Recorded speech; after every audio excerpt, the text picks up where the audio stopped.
मार्कंडे जी कहते हैं, मुनि, इस पृथ्वी पर सौराष्ट्र नाम एक विख्यात राजा हो गए हैं जो बड़े पराक्रमी थे। उन्होंने अनेक यज्ञों का अनुष्ठान किया था और वे संग्राम में कभी पीठ नहीं दिखाते थे। राजा के मंत्री की आराधना से प्रसन्न होकर भगवान सूर्य ने राजा को बहुत बड़ी आयु प्रदान की थी। राजा की 100 स्त्रियां थी, किंतु वे उनकी भांति बड़ी आयु से युक्त नहीं होने के कारण समय अनुसार मृत्यु को प्राप्त हुई।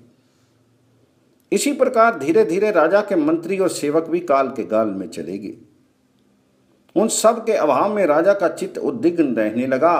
प्रतिदिन उसकी शक्ति क्षीण होने लगी। उन्हें वीर्य से हीन एवं दुखी जानकर विमर्द नाम के एक राजा ने आक्रमण किया और उसको राज्य से अलग कर दिया। राज्य छिन जाने पर वे विरक्त होकर वन में चले गए और झेलम नदी के तट पर रहकर तपस्या करने लगे। वे गर्मी से पंचाग्नि सेवन करते, बरसात में मैदान में रहकर वर्षा के जल को शरीर पर सहते और जाड़े की ऋतु में पानी के भीतर शयन करते। निराहार रहते एवं उत्तम व्रतों का पालन करते। एक बार वर्षा काल में जबकि वे तपस्या कर रहे थे, लगातार कई दिनों तक वृष्टि होती रही। इससे बाढ़ आ गई। राजा भी जल की प्रखर धारा में बह गए। चारों ओर अंधकार छा रहा था। जल में बहते बहते उन्हें संयोगवश एक हरनी मिल गई। उन्होंने उसकी पूंछ पकड़ ली। फिर उस प्रवाह के साथ बहते और अंधकार में इधर उधर भटकते हुए राजा किसी तरह तट पर पहुंचे। वहां भी बहुत दूर तक कीचड़ थी, जिसको पार करना अत्यंत ही कठिन था। तथापि वे हरनी की पूंछ से खींचते हुए उस कीचड़ से पार हो एक वन में जा पहुंचे।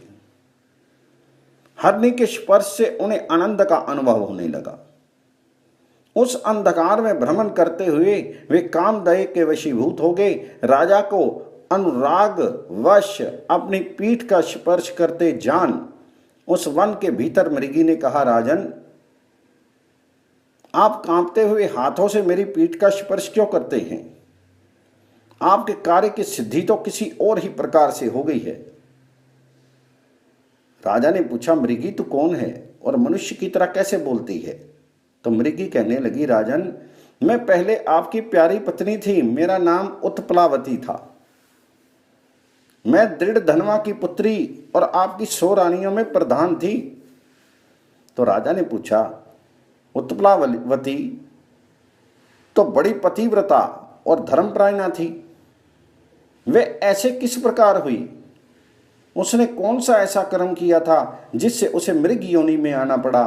तो मृगी बोली, राजन, मैं बाल्यावस्था में जब पिता के घर पर थी, सखियों के साथ एक दिन वन में घूमने गई थी। वहां मैंने मृगी के साथ समागम करते हुए एक मृग को देखा। मैं उसके बिल्कुल निकट थी, अतः मैंने उस मृगी को मारा। मुझसे डरकर वह मृगी अन्यत्र चली गई। तब मृग ने कुपित होकर कहा, ओ मूर्खे, तू क्यों इतनी मतवाली हो रही है? तेरी इस दुष्टता को धिक्कार है। उस मृग के मनुष्य के समान वाणी सुनकर मैं डर गई और बोली, तुम कौन हो? तो उसने उत्तर दिया, मैं निवृत्ति चक्षु नामक मुनि का पुत्र हूं। मेरा नाम सुतपा है। मृगी से सम्मोह करने की इच्छा होने के कारण मैं मृग हो गया। प्रेमवश मैंने इस मृगी का अनुसरण किया और इसने भी मेरी अभिलाषा की, परंतु तूने आकर मुझसे उसका वियोग करा दिया, इसलिए मैं तुझे अभिशाप देता हूं। मैंने कहा, मुने, मैंने अनजाने में आपका अपराध किया है, अतः कृपा करके मुझे शाप मत दीजिए।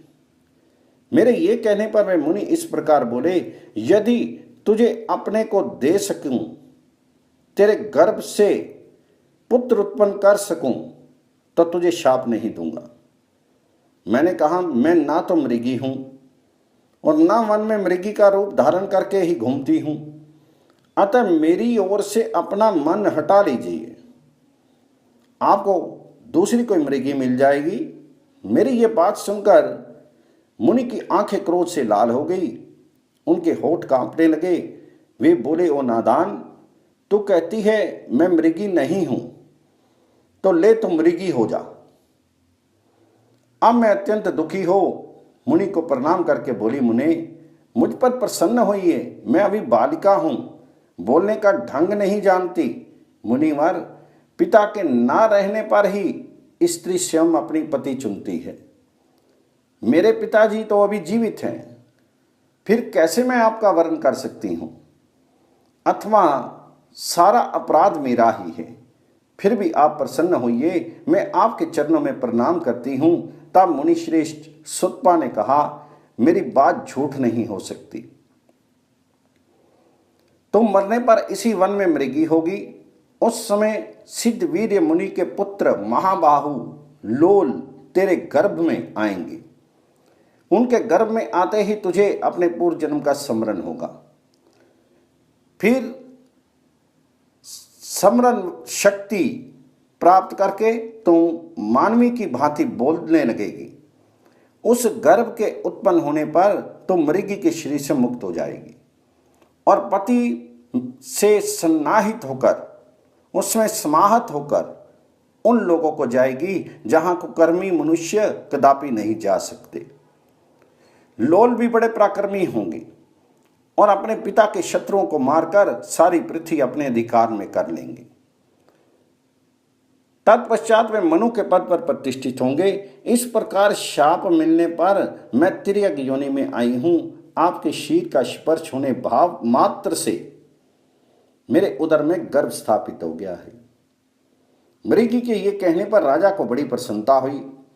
उन्हें सोचा, मेरा पुत्र मेरे शत्रुओं को परास्त करके इस पृथ्वी का मनु होगा, ये कितने आनंद की बात है।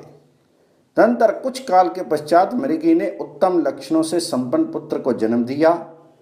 उसके उत्पन्न होने पर संपूर्ण भूत आनंद का अनुभव करने लगे। विशेषतः राजा को बड़ी प्रसन्नता हुई। मृगी भी शाप से छूटकर उत्तम लोगों को चली गई। तदनंतर सब ऋषियों ने आकर उसकी भावी समृद्धि देख उस बालक का नामकरण किया। तामसी योनि में पड़ी हुई माता के गर्भ से इसका जन्म हुआ है, इसलिए ये बालक संसार में तामस नाम से विख्यात होगा। तत्पश्चात पिता अपने पुत्र तामस का लालन पालन करने लगे। जब तामस को कुछ समझ हुई तो उसने पिता से पूछा, तात आप कौन हैं? मैं आपका पुत्र किस प्रकार हुआ? मेरी माता कौन है और आप किस लिए यहाँ आए हैं? ये सब सच सच बताइए। तब पिता ने अपने राज्य से अलग होने आदि से लेकर सब वृत्तांत पुत्र को बताया। ये सब बातें सुनकर तामस ने भगवान सूर्य की आराधना की और उनसे उपसंहार सहित संपूर्ण दिव्य अस्त्र प्राप्त किए।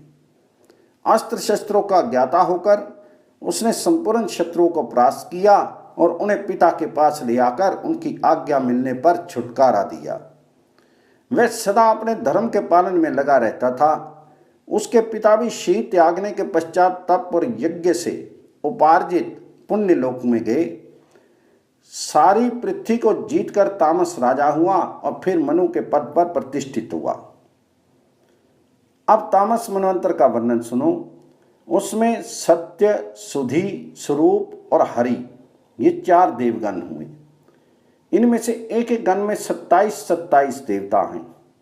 उन देवताओं के इंद्र का नाम शिखी था। वे अत्यंत बली और महाप्रकर्मी थे। उन्होंने 100 यज्ञों का अनुष्ठान करके इस पद को प्राप्त किया था। ज्योतिर्धर्मा, पृथु, काव्य, चैत्र, अग्नि, बलक और पीवर, यही 7 उस समय के सप्तऋषि थे। नर, क्षांति, शांत, दांत, जानु और जंग आदि महाबली राजा तामस मनु के पुत्र थे।